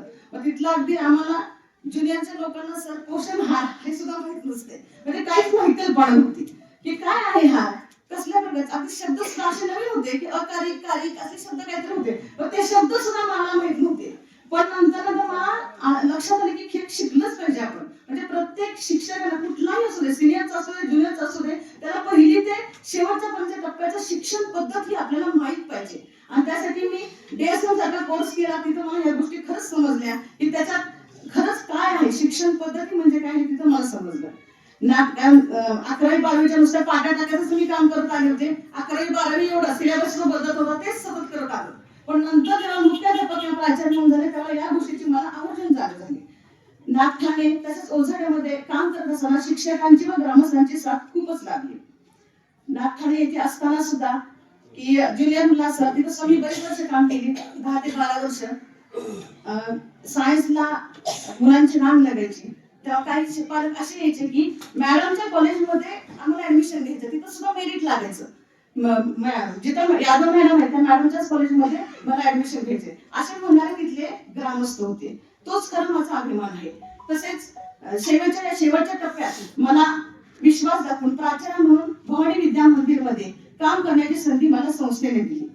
प्राध्यापक म्हणून काम करत असताना सुद्धा हा जो बायोलॉजी विषय मी शिकवत होते त्यामध्ये मी विद्या समितीच्या मध्ये सुद्धा बरीच वर्ष काम केले. बोर्डाचे मॉडरेटर म्हणून काम केले. अभ्यास मंडळावर सुद्धा काम केले. म्हणजे ह्याचा फायदा मला मात्र विद्यार्थ्यांच्या गुणवत्ता वाढीसाठी झाला. तोच प्रकार मी भवानी विद्या मंदिर मध्ये सुद्धा केला की जी मुलं 10वीची आहेत त्यांच्यावर एक्स्ट्रा क्लासेस घेऊन त्यांच्यावर इतकं वेगळं की त्याच्यासाठी मला आमच्या शिक्षकांची साथ लाभली आणि यंदा आमचा निकाल गेल्या वर्षीपेक्षा खूपच चांगला लागला. म्हणजे अतिशय म्हणजे मला सांगायला अभिमान वाटतो की गेल्या 4-5 वर्षापेक्षा ह्या वर्षीचा निकाल आमचा जवळजवळ 80% लागला. म्हणजे हे एक मला अभिमानास्पद गोष्ट आहे. प्राचार्य म्हणून काम विश्वास आणि शिक्षक बंधू भगिनींचे सहकार्य आणि विद्यार्थ्यांची ऊर्जा यामुळे ही आव्हाने मी संधीमध्ये रूपांतरित करता आली. या कालावधीत मी स्टेम लॅब संगणक कक्ष किंवा आकाशवाणी कार्यक्रम असू दे, हेच तर आमच्या शाळेतील सामूहिक प्रयत्नाचे फलित आहे. आणि एक अत्यंत आनंदाची बाब म्हणजे संस्थेच्या प्रयत्नातून श्री भवानी विद्या मंदिर व सुशीला देवी हायस्कूल साठी तुलसी आणि फाउंडेशन तर्फे आम्हाला स्कूल बस मिळाली आहे. ती बस 30 तारखेला येणार आहे, आपल्याच कॅम्पस मध्ये येणार आहे. ही सर्वात माझ्यासाठी आनंदाचा क्षण असेल. यामुळे शाळेच्या विद्यार्थी संख्येमध्ये लक्षणीय वाढ होईल याची आम्हाला सर्वांना खात्री वाटते. परमपूज्य बापूजींच्या सत्य, चारित्र्य, प्रामाणिकपणा, त्याग, अन्यायाविरुद्ध उभे राहण्याच्या या पंचसूत्रीने मला साथ दिली. शिक्षण म्हणजे केवळ अभ्यासक्रम पूर्ण करणे नव्हे, तर माणूस घडवणे हा विचार मी सदैव माझ्या मनाशी बाळगला. आज समाजात विविध क्षेत्रात कार्यरत असलेले माझे विद्यार्थी पाहताना मला खूप समाधान मिळते आणि तेच माझे मी यश मानते. तसेच प्राचार्य म्हणून श्री भवानी विद्या मंदिर मध्ये काम करत असताना माझ्या शाळेतील सर्व शिक्षक व ज्युनियर कॉलेज मधील प्राध्यापक तसेच शिक्षक कर्मचारी माझ्या पाठीशी खंबीरपणे उभे राहिले आणि या क्षणी या सर्वांचे आभार मानणे मी माझे कर्तव्य समजते. तसेच ओझर येथे काम करताना सुद्धा आज ओझरचे ग्रामस्थ माझ्यासाठी इथं आलेले आहेत आणि खरंच तिथल्या ग्रामस्थांचा मला खूपच पाठिंबा लावला. त्या 1-1.5 वर्षाच्या कालावधीत तिथं सुद्धा मी खूप काम करू शकले आणि त्यांचे मी आभार मानणे मी माझे कर्तव्य समजते. तसेच आजच्या प्रवासात माझे पती श्री अरविंद यादव यांची साथ माझ्यासाठी आधारस्तंभ ठरली. माझ्या जाऊबाई, माझी मुले, माझी सून, नातू, बहिणी आणि माझ्या पुतण्या या सर्वांनी मला कायम ऊर्जा दिली. आज मी या सेवेतून निवृत्त होत असले तर शिक्षा व समाजकार्यापासून मी कधीही निवृत्त होणार नाही हे मात्र नक्कीच. माझ्या पुढील आयुष्यात संस्थेसाठी, समाजासाठी काहीतरी सकारात्मक काम करण्याची संधी मिळो हीच मी ईश्वरासाठी प्रार्थना करते. मला घडवणाऱ्या प्रत्येक व्यक्तीचे, संस्थेचे, मित्र मैत्रिणींचे, सहकाऱ्यांचे आणि माझ्या प्रिय विद्यार्थ्यांचे मी आभार मानते. आपण दिलेल्या प्रेमासाठी, सन्मानांसाठी आणि सदैवासाठी मनपूर्वक धन्यवाद देते आणि मी थांबते. जय हिंद, जय भारत. असा कार्यक्रम होतोय आज. वंदना आणि सगळ्यांनाच वंदना. दुगीरा वंदन पहिली ते वंदना यादव यांचा कृतज्ञतेचा दिवस आहे. त्यांनी केलेल्या कामाचं कौतुक आणि एक गौरव इथे होतोय आणि त्याला आज त्यांचे मिस्टरी हजर आहेत आणि कार्यक्रमाच्या प्रमुख पाहुणे जाधव मॅडम आज इथे उपस्थित आहेत. आमच्या कुटुंबातले सर्व हृदय कार्यकर्ते, पदाधिकारी, Bhosale sir, Shejwal sir, Gaikwad sir आणि बाकी सर्व गुरुदेव कार्यकर्ते, सर्व संस्कार केंद्रातून आलेले प्रमुख मंडळी, ओझरगाडीची काही गुरुदेव कार्यकर्त्यांची ती प्रेम करतात ती मंडळी आणि विद्यार्थी बंधुभगिनी, अनेक संस्कार केंद्रामधले सुद्धा गुरुदेव कार्यकर्ते इथे उपस्थित आहेत. आज सगळ्या म्हणजे साठे पासून ते सन्माननीय प्रमुख पाहुण्यांच्या पर्यंतची सगळ्यांची व्याख्यान मी ऐकली. साठेने पहिल्यांदाच षटकार मारलेला असल्यामुळं सगळ्यांना षटकार मारायची पाहिजे आणि त्या षटकारामधून वंदना मॅडम यांच्या बद्दलचं जे अष्टपैलू व्यक्तिमत्व आहे हे सगळं प्रत्येक वक्त्याने आपल्या व्याख्यानातून बेबीच्या देठापासून सांगितलं. ती काय असं कृत्रिमरित्या प्रत्येकाने काही सांगितल्याचं नाही. जेव्हा एखाद्याचं व्यक्तिमत्व हे खऱ्या अर्थानं डोळस असतं, प्रामाणिकपणे ते राहणार असतं, तेव्हा त्या व्यक्तिमत्वाबद्दलचे आदरयुक्त शब्द नॅचरली उमटून जातात आणि त्या व्यक्तीचं एक मोठेपण ते आपल्यासमोर साकार होतं. मला वाटते कदम मॅडम आणि यादव मॅडम संस्थेत आलेल्या होत्या आणि बंगल्यामध्ये मिसेस माझ्या आजारी आहेत त्यांना भेटण्यासाठी आलेलो होते आणि त्यांना मग आठवण करून दिल्यानंतर लगेच मॅडमने आपला पट्टा सुरू केला. जसं आमच्यावर पट्टा सुरू करतो तसं त्यांच्यावर सुरू केला. ते म्हणजे तुला मी ओळखते, मग कसं ओळखते, कधी आले काय आले, ही चर्चा त्यांची झाली. आणि त्या गेल्यानंतर त्यांनी सांगितले की माझी ती स्टाफ मेंबर आहे आणि तुम्हाला सत्कारासाठी बोलवलेलं आहे, ते तुम्ही गेलं पाहिजे. घरची आज्ञा असल्यामुळं आलो असं मला नाही, तसा घाबरतो ऐकून. तेव्हा त्यांनी सांगितल्यानंतरच असं नाही, कारण शेवटी त्यांनी निमंत्रण देत असताना एकही पदाधिकारी ठेवला आणि मग त्याला मी प्रश्न केला, संस्था चालवायची का कुलपगार घ्यायची, कारण राम साळुंखे कौस्तुभ गावड्याचं ही त्याच्यामध्ये सगळे पदाधिकारी बोलले. मी एकटा असलं तर मी येणार नाही, ते येणार नाही. तर त्यांनी सांगितलं की आवश्यक होतं की सगळे मंडळी बोलवली, त्यांनी आपले विचार केले. तेव्हा साठेंनी मांडलेली भूमिका विद्यार्थी यांना त्यांना आपल्यासमोर सांगितले. त्यांच्या सहशिक्षकांनी गायकवाड मॅडमनी आपल्या भावना व्यक्त केल्या. त्यानंतर कुटुंबातली जी मंडळी आहेत, व मुलगा आहे, त्यांनी आपल्या भावना व्यक्त केल्या. त्यानंतर पतिराज मुंडे त्यांनी सुद्धा आपल्या पत्नीबद्दलच्या असलेल्या भावना आणि त्यांची कार्यप्रणाली आपल्यासमोर मांडली. त्यानंतर मुसलेश्वर शेजवळ सर यांनी आपले विचार मॅडमांच्या प्रकाशकडे मांडले. आणि हे मांडल्यानंतर प्रमुख पाहुण्यांनी तर प्रामुख्यानं जिव्हाळ्यानं आपल्या भगिनीबद्दल बोलले, त्यांचं अंतरंग त्यांनी सुरू केलं, एक वेगळं व्यक्तिमत्व त्यांनी सांगितलं. ह्या संबंध व्यक्तीने त्यांच्या पैलूवरती प्रकाश पाडल्यानंतर आता कुठला कोपरा राहिला असं मला काही दिसत नाही. त्यामुळं पुन्हा त्याची पुनरावृत्ती करण्यापेक्षा शिक्षक आदर्श कसा असू शकतो याचं उदाहरण आपल्याला पाहायला मिळालेलं आहे. आणि त्यामुळे मी म्हणेन की शिक्षणाबद्दल आपण थोडंफार बोललो तर अधिक चिंतन या कार्यक्रमामध्ये केल्यासारखं होईल. कारण त्या व्यक्तीनं आपल्या कर्तृत्वानं कशा पद्धतीने शिक्षणाची सेवा केली पाहिजे, शिक्षक ही सतीचं वाहन कसं आहे हे दाखवून देण्याचा प्रयत्न केलेला आहे. परंतु आजच्या एकंदर शैक्षणिक पद्धतीमध्ये कोणता मोड घेतलेला आहे, वळण घेतलेला आहे याची संत चिंतन आपल्या सगळ्या समोर आलेलं आहे नवीन शिक्षण पद्धतीमध्ये. पण हे येत असताना त्या उंचीपर्यंत आजचा शिक्षक आहे का? आताची ही जी एक आपली जी बॅच आहे ती मेकॉलेजच्या शिक्षण पद्धतीच्या चौकटीतून बाहेर पडलेली आहे. आणि त्याच्यामध्ये अर्थात मेकॉलेजने काही वाईट आपल्याला दिलेलं नाही, कारण शेवटी भारत देशाचा जो नकाशा आहे हा ब्रिटिशांनी आपल्यासमोर मांडला. आणि त्यावेळेला चर्चमध्ये शिक्षण देण्याची पद्धत आपल्या भारतीयांना होती.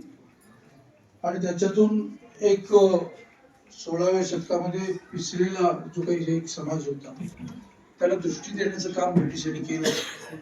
आणि त्याच्यातून आपल्याला भूगोल कळाला, इतिहास कळाला आणि बऱ्याच गोष्टी भारतामध्ये प्रगती झाली. शैक्षणिक असेल, औद्योगिक असेल, सामाजिक असेल, त्या सगळ्या गोष्टींचा जो काही विकास झाला तो ब्रिटिश कालामध्ये 150 वर्षांमध्ये झालेला आपल्याला पाहायला मिळतो. आणि तीच पाऊलवाट थोड्याफार अंशाने 10, 2, 3, 3, 4, 5 असे आकडेमोड करत ह्या शिक्षण पद्धतीमध्ये अनेक आयोग हे नेमले गेले आणि त्याच्यातून एक शिक्षणाला वळण देण्याचा प्रयत्न केला गेला.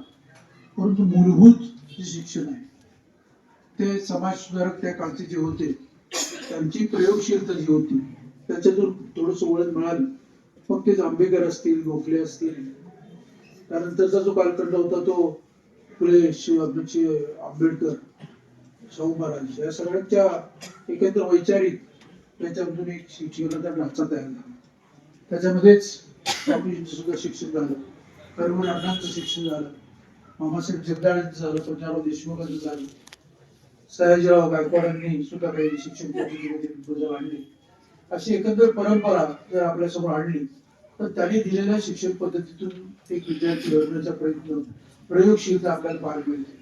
पण आता सध्या बदलमधल्या कालखंडामध्ये एक कॉम्प्युटर आलेला आहे आणि कॉम्प्युटरच्या माध्यमातून प्रत्येकाच्या हातामध्ये मोबाईल आलेला आहे आणि डिजिटल क्लासरूम्स तयार होऊ घातलेले आहे. आणि त्यामध्ये प्राध्यापक जात असताना अनेक वेळेला मोबाईलच्या माध्यमातून विद्यार्थ्यांना शिकवण्याचा प्रयत्न ते करतात. आतापर्यंत आमच्या हातामध्ये मोबाईल नव्हता, त्यामुळे आम्हाला काहीतरी तपश्चर्या करायला लागायची. 1 तास असेल तर त्यासाठी 1-2-3 तास तरी चिंतन करायला लागायचं. परंतु इथे या कालखंडामध्ये साधारणतः शिक्षक आता जे नवीन युग घातलेलं आहे ते मोबाईलवरती सगळे नोट्स काढतायत आणि विद्यार्थ्यांच्या समोर ते मांडले जातात आणि डिजिटल बोर्ड आपल्या समोर आलेले आहे आणि त्याच्यामध्ये माध्यमातून दृकश्राव्य पद्धतीनं विद्यार्थ्यांच्या समोर शिक्षण दिले जात आहे. आणि त्या कालखंडामध्ये जे बदल शिक्षण पद्धती साधारणतः सगळे विद्यार्थ्यांच्या आवडीनुसार कोर्सेस निवडणं आणि ते कोर्सेस एकाच वेळेला 2-3 डिग्र्या मिळवण्याच्या दृष्टीने सुद्धा आपल्याला प्राप्त झालेली एक वेगळ्या पद्धतीची दृष्टी शासनाने आपल्या समोर आणलेली आहे. परंतु हे करत असताना, हे प्रयोग करत असताना की आज आम्ही अनुभवतो की ज्याच्यामध्ये ज्या एक इंटरनॅशनल एज्युकेशन पद्धतीमध्ये सगळा अभ्यास केल्यानंतर मग ते युरोप कंट्रीमध्ये शैक्षणिक पद्धती असेल, त्यानंतर आपण एशियन कंट्रीज मध्ये शैक्षणिक पद्धती असेल, तिथले एकंदर भौगोलिक परिस्थिती असेल, तिथलं एकंदर एक उद्योग क्षेत्र असेल, एक आरोग्य पद्धती असेल, याच्या माध्यमातून जेव्हा आपण भारत देशामध्ये येतो आणि भारत देशामध्ये ज्या शिक्षण पद्धतीकडे वळत असताना त्या दर्जाचे शिक्षक आपल्या समोर आहेत का?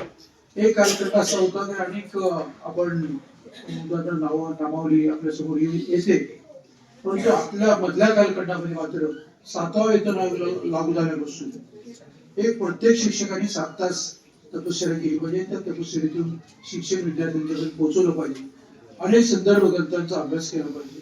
ही भूमिका घेऊन एक वेगळ्या पद्धतीने शिक्षकाची एक दर्जा वाढल की त्याचं एक कौटुंबिक स्वास्थ्य मिळावं या दृष्टीने एक 7वा वेतन आयोग लागू झाला.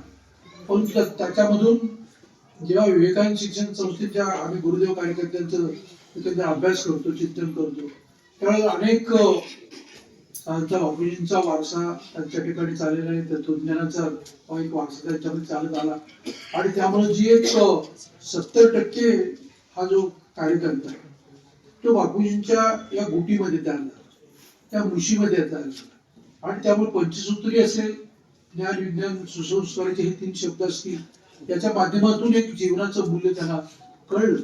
परंतु नवीन जे शिक्षण लोक आले त्यांना मात्र त्यांच्या अंतःकरणापर्यंत बापूजींची फिलॉसॉफी पोहोचली नाही आणि म्हणून फक्त आपला सिलेबस संपवणं हीच भूमिका त्यांनी ठेवली.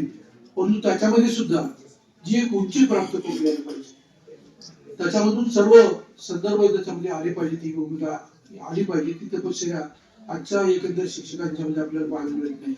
कारण शेवटी अनेक प्राध्यापक मी बघतो, अनेक त्यांचे लेक्चर्स ऑब्झर्व करतो, त्यावेळेला जी डेप्थ आहे आणि एकंदर विद्यार्थ्यांचे चेहरे जे निहाळतो त्यावेळेला त्या चेहऱ्यावरती जे एक आनंद शिक्षणाचा असेल, जे तेज आहे शिक्षणाचं, का केव्हा कसं हे त्यांच्यामध्ये निर्माण होणार जो कॉन्फिडन्स आहे आणि त्याच्यामध्ये मधून प्राध्यापकाशी सुसंवाद साधणं की सर मला हे कळलेलं नाही, हा मुद्दा तुमचा समजलेला नाही, असं कॉन्फिडेंटली एखादा विद्यार्थी उभा राहतोय आणि शिक्षकाला विचारतोय, असं आपल्याला पाहायला पाहिजे. ही चौकस वृत्ती, संशोधक वृत्ती, संवेदनशीलता या सर्व भूमिका त्या विद्यार्थ्यांच्या अंतःकरणापर्यंत पोहोचवण्याचं काम हे अलीकडच्या कालखंडामध्ये थोडंसं कमी होऊ घातलेलं आहे. परंतु हे जे काही यंत्र जी आलेली आहे, मोबाईल आलेले आहे किंवा कॉम्प्युटर जे आलेले आहे, त्याच्यामध्ये तो गुंतलेला आपल्याला पाहायला मिळतो. पुढच्या ओळीमध्ये कुठेतरी विद्यार्थी आपल्याकडे बघतोय शिकत असताना आणि पाठीमागची मुलं मुली मोबाईलवरती चॅटिंग करत असताना आपल्याला पाहायला मिळतात.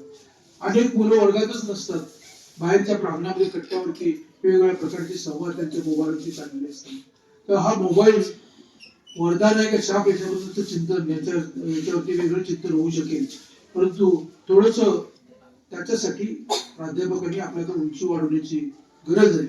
या संबंध यंत्राबरोबर तुमच्या ज्ञानाची उंची असेल आणि ते पुटक कशा पद्धतीने आपण ठेवतो आणि तो विद्यार्थी तो वर्गामध्ये रंजकतेने तो कसा आत बसतो, तो बाहेर न जाता ड्रॉप न घेता, सामुदायिक ड्रॉप न घेता तो वर्गात आला पाहिजे आणि या सरांचा तास चुकतोय हा चुकता कामाला आपण बसलं पाहिजे, ही रंजकता त्याच्यामध्ये आली पाहिजे. आमच्या वेळेस असे काही प्राध्यापक होते, मग ते पाण्या कुलकर्णी असतील, कालिंकर असतील, बरेच राजन कॉलेजमध्ये विद्वान प्राचार्य होते.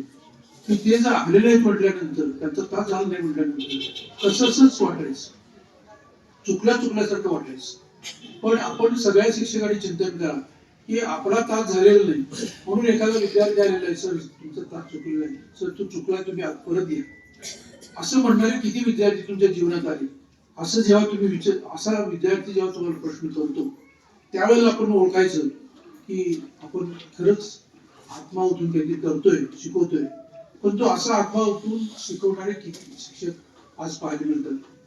तर याच्यामध्ये टक्केवारी जर बघितली तर 30% प्राध्यापक आज त्या पद्धतीने शिकवतात आपल्याला पाहायला मिळतं.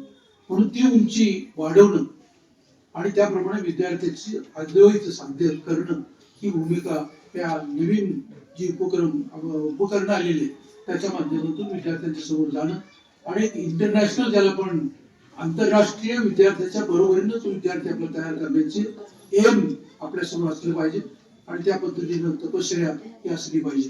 ही भूमिका जर स्वीकारली तर खऱ्या अर्थानं शिक्षण वर्षी बापूजी साळुंखे यांनी ही जी संस्था स्थापन केली त्याच्या पाठीमागं बापूजींचं जीवन आपल्याला माहित आहे. एका म्हणजे प्रतिकूल परिस्थितीमध्ये बापूजींचं जीवन व्यतीत झालं. चिरमुरे फुटाणे खाऊन आणि वाहनानं जीवन ज्या माणसानं आपलं म्हणजे जीवन व्यतीत केलं आणि मग शिक्षणापासून दूर आपला समाज चालला. तर समाजातली भूमिका कळली पाहिजे, या भूमिकेने शिक्षणाची कास धरली पाहिजे. यासाठी शिक्षण क्षेत्रामध्ये बापूजी आले त्यावेळेला मी गरिबीमध्ये दारिद्र्यामध्ये पिचत शिक्षण मी घेतलं. तेव्हा आता आपण चैनी करूया, एखादी शुगर फॅक्टरी काढूया, सूतगिरणी काढूया, हे बापूजी स्वप्न उराचे कवटाळले. त्यांच्यावरती संस्कार हे झालेले गांधीजींचे असतील, विनोबाजींचे असतील, नाना पाटलांचे असतील, अनेक समाज सुधारकांचे असतील, संतांचे असतील. या संस्काराच्या मुशीमध्ये बापूजींचं व्यक्तिमत्व घडलं आणि त्यांना वाटलं की आपण या समाजाला उन्नत अवस्थेला न्यायचं असेल तर आपल्याला काहीतरी शिक्षणाची कास दिली पाहिजे आणि या शिक्षणाच्या माध्यमातून या माणसाचं माणूसपण लागू केलं पाहिजे. ही भूमिका ठेवून त्याने अनेक ग्रामीण भागामध्ये संस्कार केंद्र काढले आणि संस्कार केंद्र काढत असताना पहिल्यांदा शिक्षणाचे उपासक गोळा केले. उपासक याचा अर्थ पहिला उपासक मानायचे, नंतर ते म्हणाले की गुरुदेव कार्यकर्ते हे निर्माण केले आणि या गुरुदेव कार्यकर्त्यांचं दैवत्व बापूजीने निर्माण केलं आणि हा संच निर्माण करून या 12 जिल्ह्यामध्ये त्यांनी पसरवलं. या 12 जिल्ह्यामध्ये आज जवळजवळ 8,000 गुरुदेव कार्यकर्ते शिक्षणदानाचं काम करतात. हे करत असताना जेव्हा मुलाखती बापूजी घ्यायचे, हे शिक्षक निवडायचे, त्यावेळेला एकेकाची ते इंटरव्ह्यू घ्यायची नाही, तर एका हॉलमध्ये सगळ्यांना एकत्र करायचे आणि त्यांना सांगायचे की ज्ञान ही उपासना आहे. ज्ञान देत असताना काहीतरी उपासना करायची. मला उपासकांना हे सगळं आवाहन करायचंय की तुम्हाला विवेकानंद संस्थेमध्ये जर यायचं असेल तर ज्ञान तर तुम्हाला असलंच पाहिजे, त्याप्रमाणे तुमचं आचरण असलं पाहिजे आणि त्याप्रमाणे संस्कार विद्यार्थ्यांच्यावरती घडवले पाहिजे. असा उपासक असेल आणि ती तपश्चर्या करण्याची तुमची तयारी असेल तर माझ्या संस्थेमध्ये या आणि त्यांनी जिथं बसायचं आहे, नाहीतर तुम्ही दुकाने काढा, नाहीतर वेगळा धंदा तुम्हाला आवडत असेल तो करा. आणि त्यामुळं अनेक उपासक बापूजींनी निवडक केले आणि निवडक सैन्य घेऊन प्रामुख्यानं शिक्षकांची निर्मिती करून विद्यार्थ्यांच्यावरती संस्करण केलं आणि त्यामुळे आज अनेक पिढ्या लाखो विद्यार्थी शास्त्र बनलेले, डॉक्टर झालेत, इंजिनियर झालेत, विविध क्षेत्रामध्ये काम करतात आणि त्याच्या तेथे काम करत असताना एक प्रकारची प्रामाणिकता, सत्याची एक सचोटी आणि त्यागाची सेवाभावाची प्रवृत्ती ही अनेक ठिकाणी पाहायला मिळते. ज्या वेळेला मी मुंबईला जातो किंवा दिल्लीला जातो त्या वेळेला मला पाहायला मिळतं एक न कळत एखादा सफाई, न कळत एखादा क्लार्क येतो, अधिकारी येतो आणि तो पाया पडून सांगतो, सर आम्ही विवेकानंद संस्थेमध्ये शिकतो, तिथे संस्कार आमच्यावरती घडले आणि भ्रष्टाचार मुक्त अशा पद्धतीने मी लोकल करतो. हे ऐकल्यानंतर एक ब्रह्मानंद होतो. जो बापूजींनी ध्यास घेतलेला होता त्या मुशीतला तयार झालेला हा विद्यार्थी आज उच्च पदावरती IAS कलेक्टर झालेला आहे, परंतु नतमस्तक होऊन तो बापूजींचं चिंतन करतो, त्या मूल्याचं आचरण करतो.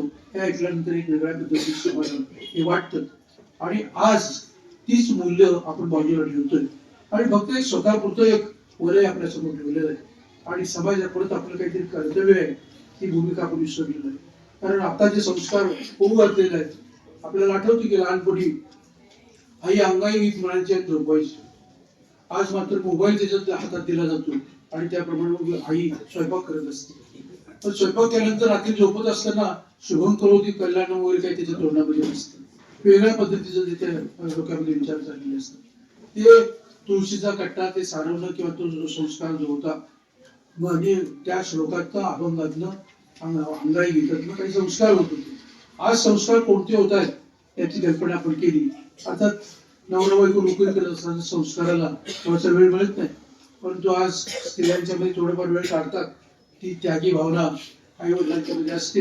कारण बाहेरच्या मुलाला शिकवत असताना पहिल्यांदा आपलं घर त्याला सुधारता येतं, घर सांभाळतो, घरातल्या मुलांच्या जो संस्कार करतो आणि विद्यार्थी घडवतो, मुलांना घडवतो, तीच व्यक्ती शाळेचा विद्यार्थी घडवू शकते.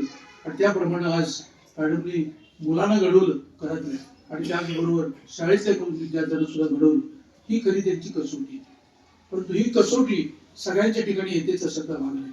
हे चिंतन ठेवून आताच्या शिक्षकांनी थोडस काम केलं पाहिजे. हा कर्मयोग आहे. एक वेगळ्या गोष्टीसाठी आपलं जीवन आपण व्यतीत करायचंय, यासाठी आपला जन्म झालेला आहे. आवडीनं या मास्तरकीत आपण आलेलो आहे. पूर्वी कसं असायचं, काय जमलं नाही तर मास्तर. पण आज मास्तरकी ही 7वा वेतन आयोग मिळतो त्यासाठी तर आहेच आहे, परंतु त्याचबरोबर ही सुद्धा श्रद्धा कामावरची असली पाहिजे. ज्यावेळेला काही मिळत नव्हतं त्यावेळेला त्यागानं काम करणारी बापूंच्या माणसं होती. कारण एक वेगळ्या पद्धतीचं समाजामध्ये मूल्याधिष्ठित माणसं होती, सत्संग होता. कारण जोंधळे तांदूळ गोळा करून, मला आठवते कोल्हापूरमधल्या छत्रपती हायस्कूलमध्ये त्यावेळेला पगार न घेता बोर्डिंगमध्ये जेवायचं आणि विद्यार्थ्यांना शिक्षण द्यायचं. मग त्यानंतर मग ग्रँड सुरू झाला तो भाग वेगळा. पण त्यावेळी ज्या शिक्षकाचा म्हणजे पेशा करणारी जी माणसं होती त्याच्यामध्ये त्यागाची आणि सेवाभावी प्रवृत्तीची एक प्रवृत्ती होती, एक भावना होती, समाजाबद्दलची एक जाणीव होती. परंतु आज मात्र स्वतःपुरतंच एक वलय आखलेलं आहे आणि त्या वलयाभोवती आपण चैनी आणि आयशाराम, मग आपण गाडी घेतलेली आहे, स्कूटर घेतली आहे मुलांना. आता त्याच्या पलीकडे जाऊन व्याजानं पैसे देणारे सुद्धा आमचे प्राध्यापकांनी धंदा काढले. तिकडे 2 किंवा 3 तास घ्यायचे, 1,00,000-1.5 लाख पगार घ्यायचा, पेन्शन मला वाटतं आता 1.5 लाख रुपये झालेले. आणि हे पैसे व्याजाने देणारी माणसं आहेत, अनेक व्यवसाय करणारी माणसं आहेत. पण व्यवसाय तुमचा प्रमुख हा आहे की विद्यार्थ्यांना काही तुम्ही देता का, विद्यार्थ्यांना काही घडवता का, आणि गरीब विद्यार्थ्यांना किती उभं केलेलं आहे, सामाजिक काम काय केलेलं आहे, हे याचं जर चिंतन केलं. अनेकांचा प्रश्न मी गेल्यानंतर हे प्रश्न विचारतो की समाजाला भिमुख राहून तुमच्या शिक्षणाचा काय उपयोग केला. PhD घेणारे अनेक विद्यार्थी जेव्हा मला भेटायला पेढी घेऊन येतात त्यावेळेला त्याच्या विषयाच्या अनुषंगाने मी प्रश्न विचारतो की यातलं PhDचा जो विषय तू घेतलास त्याच्या पलीकडे जाऊन काय अभ्यास केलास, नुसतं पुस्तक प्रिंट केलं आणि त्याच्यातल्या विषयाच्या अनुषंगाने पुढचं काही संशोधन केलं का, त्याच्याबद्दल आपल्या मध्ये नकाराची घटना आहे. काही विद्यार्थी घडलेले आहेत, काही संशोधन क्षेत्रामध्ये गेलेले आहेत, परंतु मोठ्या प्रमाणामध्ये विद्यार्थी या पद्धतीने चिंतन करणारे घडलं पाहिजे ही भूमिका वापरू शकतो. आणि त्या भूमिकेनं एक प्रत्येकाने चिंतन करून इथून पुढं थोडस समाज पुढे नेणं, ज्ञान पुढे नेणं या दृष्टीने तपश्चर्या केली पाहिजे. आणि एक इंटरनॅशनल लेवलला आपला विद्यार्थी कसा जमकेल. विवेकानंद संस्थेचे विद्यार्थी हे अमेरिकेमध्ये जातात किंवा अनेक युरोपियन कंट्रीजमध्ये जातात. एक ब्रेन ड्रेन जो चाललेला आहे, ठीक आहे संशोधन अभ्यासासाठी तुम्ही जा, परंतु ज्या मातीनं तुम्हाला घडवलं, ज्या मातीत तुमचे नाळ पुरलेले आहे त्याची इमानी इतबारी सेवा न करता पाश्चात्य देशामध्ये जाऊन तिथे संशोधन करतात. अमेरिकेमध्ये अनेक देशांची जी यादी येते त्याच्यामध्ये अमेरिकेत डॉक्टर्स जे आहेत इंडियन जे असते, इंजिनियर जे आहेत ते जास्त आपले इंजिनियर इंडियन आहे, संशोधक जे आहेत ते इंडियन आहे. पण ही सेवा आपण भारताला का देत नाही. पण एवढं तुमचं भारताबद्दलचं द्वेष काय. आता अनेक वेळा सांगितलं जातं की भौतिक सुविधा नाही आहेत, भारत सरकार आम्हाला संशोधनाला जे काही मटेरियल द्यायला पाहिजे ते देत नाही, पगार अपुरा मिळतो आणि पगार अपुरा मिळतो. आता जर अन्न वस्त्र निवाराची व्यवस्था पूर्णपणे होत असेल तर इथं भारत देशासाठी आपण का काम करत नाही. इथं कुठेतरी आपल्या देशाबद्दलची एक घृणा निर्माण झाली का काय समाजात. तर ही घृणा निर्माण होता आपलं ज्ञान हे आपल्या भारत मातेसाठी आपण व्यतीत केलं पाहिजे, ही भूमिका कुठेतरी ठेवली पाहिजे. अशा प्रकारचे संस्कार हे आपण शिक्षकांनी दिले पाहिजे.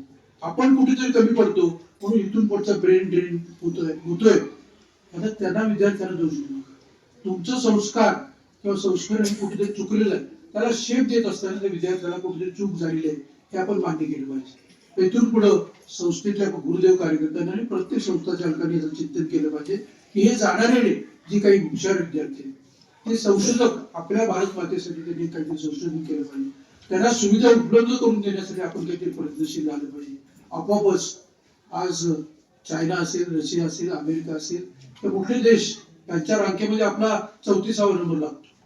मग हा नंबर कसा वाढेल, आर्थिकदृष्ट्या प्रबल देश कसा होईल, संशोधक आणि अनेक क्षेत्रामध्ये जी विद्वान माणसं आहेत ही म्हणजे शैक्षणिक दृष्ट्या जो देश मोठा तो खऱ्या अर्थानं मोठा असं मानलं जातं. कारण मूल्यमापन करत असताना म्हणजे युद्धाचं सामुग्री कोणाकडे आहे, पैसा जास्त कोणाकडे आहे ह्याच्यावरती त्या देशाचं मूल्यमापन केलं जातं. तर बुद्ध्यांक ज्या देशाचा मोठा आहे त्याला प्रामुख्याने प्राधान्य दिलं जातं. तर ते द्यायचं असेल तर जरी शिक्षण संस्थांच्या वरती आज शासनाचं शिक्षणाकडे दुर्लक्ष असलं तरी सुद्धा आपण शिक्षण क्षेत्रामध्ये स्वतःहून संस्था चालकांनी संस्था म्हणजे शासकीय काही मदत न घेता अशी काही संशोधन केंद्र काढले पाहिजे की ज्याच्यामध्ये एक इंटरनॅशनल लेवलचे संशोधक तयार करून तिथून संशोधक हे भारतामध्ये गेले पाहिजेत. या भूमिकेनं आपण चिंतन केलं पाहिजे. अन्यथा जो भारत देश आता आहे त्याच्यामध्ये काही प्रगती होईल असं काही मला वाटत नाही. बरे आज मोदी साहेब किंवा पंतप्रधान सांगतायत की एवढं मूल्यांकन आपलं आर्थिकदृष्ट्या वाढलेलं आहे. तसं बघायला गेलं तर दारिद्र्य अजूनही अनेक देशामध्ये अजूनही आदिवासी भागामध्ये आपले लोक दारिद्र्यामध्ये खिचबत पडलेले आहेत. शहरामध्ये दिसतंय आपल्याला परंतु ग्रामीण भागामध्ये फिरत असताना आपल्या लक्षात येईल अजूनही दारिद्र्य आहे. तर ती उंची जर वाढायची असेल तर इथला ज्ञाता मनुष्य जो विद्वान आहे किंवा संशोधक बुद्धीचा आहे त्याने हिचं काम केलं पाहिजे आणि समाजाला त्याच्या एकंदर बुद्धीचा उपयोग झाला पाहिजे. या दृष्टीनं आपण थोडं या जे निरोप देत असताना प्रत्येक शिक्षकांनी हे चिंतन घेऊन बाहेर पडलं पाहिजे अशी माझी विनंती आहे. तर आता प्रमुख आपण मॅडमांच्या बद्दल थोडस बोललं पाहिजे. आपल्याबद्दल सुरुवातीला सगळ्या गोष्टी सांगितलेल्या आहेत त्याचा पुनरुच्चार मगच मी सांगितलेली करणार नाही. परंतु तुम्ही जात असताना आता कायमची निवृत्ती झाला असं मानण्याचे कारण अनेक शिक्षक आता कमी पडले. पवित्र पोर्टलकडनं आम्हाला मागणी करायला तर ही पवित्र पोर्टलची मागणी न करता बरेच शिक्षक जर काढले तर नाही म्हटलं तर भोसले सर जॉईंट सेक्रेटरी दोघंही तुम्ही सेजोसर बऱ्याच ठिकाणी आपण निवृत्त झालेले शिक्षक नेमतोय. हे सगळे शिक्षक एकत्रित गोळा केले तर मला वाटते आपल्याला 300 जे आपल्याला अपेक्षा आहे पाहिजे आहेत आपल्याला त्यातली 150 माणसं तरी आपल्याला मिळू शकतात. त्या सगळ्यांना जर आवाहन केलं तर ते डिओटीज आपल्याला मिळतील. आणि हे जी काही सगळे ग्रामस्थ मंडळी म्हणतात आम्हाला BSc BEd नाही मिळालेलं, इंग्रजीचं नाही मिळालेलं, हे जे काय आहे ती वानवा ही थोडीशी भागवायची असेल तर असे डिओटीज आपण गोळा केली पाहिजे. तर मॅडम आपला निश्चित आपला विषय बॉटनी आहे किंवा बॉटनीची सायन्सची माणसं मिळत नाही तर अजूनही ताकद तुमच्यात आहे. मला वाटते मिस्टर आपल्याला म्हणजे परवानगी देतील इतक्या शंकाने. त्यांचं चिंतन चांगलं असल्यामुळे तुमचं व्यक्तिमत्व घडलेलं आहे. कारण प्रत्येक मोठ्या माणसाच्या पाठीमाग स्त्रीची सावलीप्रमाणे ती उभी असते तर तुमची सावली आमच्यावर सातत्याने राहिली पाहिजे. आणि ही जी काही सायन्सला उणीव असणार आहे त्याच्यामध्ये तुमचा सहभाग हा जीवात जीव असेपर्यंत आपण तुम्ही लक्ष द्यावं. लाल बहादूर शास्त्रीमध्ये अनेक लाल घडलेले आहेत तर त्या लाल जे घडलेले आहेत त्यांच्यावरती इथून पुढे येणाऱ्या पिढीला सुद्धा ज्ञानदान देण्याच्या दृष्टीने आपला उपयोग व्हावा. इथं सुद्धा माझी शिक्षक आता सुद्धा काही जमलेले आहेत त्यांचा सुद्धा उपयोग आपल्याला होतोय. तर मग सांगितलं पाटील मॅडमच्या बद्दल माझी जेव्हा कार्यक्रम सुरू झाला त्यावेळेस पहिल्यांदा मला आठवलं की ती झाड वाजवणारी उभं राहून म्हणणारी ते मॅडम पुढे ते म्हणजे येतात ते प्रत्येक कार्यक्रमात ते आलेले तर ते सातत्यानं जे चांगलं आहे तिथे ते येत आहेत कौतुक करतात प्रोत्साहन देतात. असे अनेक कार्यक्रम तिथे जमा झालेले तर त्यांना गोळा करून जर ही पवित्र पोर्टल अपवित्र होण्याच्या आत तर आपल्याला विद्यार्थ्यांना चांगलं शिक्षण द्यायचं असेल तर हे आमचे निवृत्त होऊ घातलेले सगळी मंडळी आहेत त्यांना एकत्र करून आपण त्यांना ऑर्डर देऊया. ऑर्डर देण्यापेक्षा तुम्हाला पेन्शन मिळणार आहे त्यामुळे पैशाची काही अपेक्षा कर्मचारी येण्या जाण्याचा भाग जो असेल तो देऊ, तर त्या पद्धतीनं आपण त्यांच्याकडून अपेक्षा असं मॅडमांच्या मी करेन. फिजिकली त्या फिट आहेत, कारण घरामध्ये एक प्रकारची सौख्य आहे. जेव्हा कुटुंब सुखी असतं त्यावेळेला आरोग्य सुद्धा चांगलं राहतं, त्याप्रमाणे ते राहील आणि ते राहू देत अशी परमेश्वरच्यांनी मी प्रार्थना करतो. आणि पुन्हा एकदा एका चांगल्या कार्यक्रमाला हजर राहण्याची संधी प्राप्त करून दिली याबद्दल सगळ्यांना धन्यवाद देतो. आज आलेल्या सगळ्या शिक्षकांना, ग्रामस्थांना सगळ्यांना भरपूर धन्यवाद देतो आणि इथं मी थांबतो.